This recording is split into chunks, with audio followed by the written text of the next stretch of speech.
ನಮಸ್ಕಾರ, ನೆಕ್ಸ್ಟ್ ನ್ಯೂಸ್ಗೆ ಸ್ವಾಗತ. ನಾನು ಪ್ರೀತಿಕಾ ಬಂಗೇರ.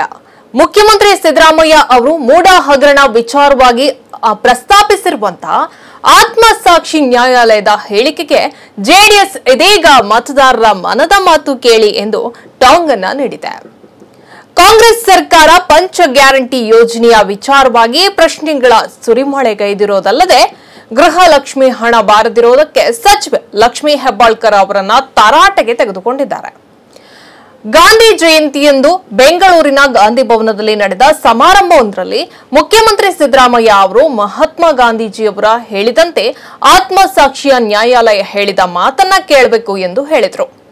ನಮಗೆ ನ್ಯಾಯಾಲಯದಲ್ಲಿ ನ್ಯಾಯ ಸಿಗದೆ ಹೋಗುವಾಗ ಆದರೆ ಆತ್ಮಸಾಕ್ಷಿ ನ್ಯಾಯಾಲಯ ಕೇಳೋದನ್ನ ನಾವು ಕೇಳಬೇಕು ಎಂದು ಹೇಳಿದರು. ಈ ವಿಚಾರವಾಗಿ ಶುಕ್ರವಾರ ಅಂದ್ರೆ ಇಂದು ಸಾಮಾಜಿಕ ಜಾಲತಾಣದ ಎಕ್ಸ್ ನಲ್ಲಿ ಪೋಸ್ಟ್ ಮಾಡಿದ ಜೆಡಿಎಸ್, ಮೂಡ ಹಗರಣ, ವಾಲ್ಮೀಕಿ ನಿಗಮ ಹಗರಣವೆಲ್ಲವೂ ನಡೀತಾ ಇದ್ದಂತ ಸಂದರ್ಭದಲ್ಲಿ ನಿಮ್ಮ ಆತ್ಮಸಾಕ್ಷಿ ಎಲ್ಲಿಗೆ ಹೋಗಿತ್ತು?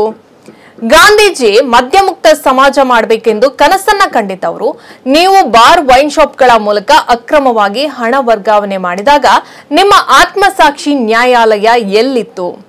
ನಿಮಗೆ ಆತ್ಮಸಾಕ್ಷಿ ಇದ್ರೆ ಸಿಎಂ ಸ್ಥಾನಕ್ಕೆ ರಾಜೀನಾಮೆ ನೀಡಿ ರಾಜಕೀಯ ನೈತಿಕತೆ ಉಳಿಸಿಕೊಳ್ಳಿ ಎಂದು ಆಗ್ರಹಿಸಿತ್ತು. ಸತ್ಯ ಮಾರ್ಗದಲ್ಲಿ ನಡೆದ ಮಹಾತ್ಮ ಗಾಂಧೀಜಿ ಅವರು ಬರಿಗೈ ಫಕೀರನಾದ್ರು ಎಂದು ಹೇಳಿದ್ದಾರೆ. ಹೆಚ್ಚಿನ ಅಪ್ಡೇಟ್ಗಾಗಿ ನೋಡ್ತಾರೆ ನೆಕ್ಸ್ಟ್ ನ್ಯೂಸ್ ಕನ್ನಡ. ವಂದನೆಗಳು.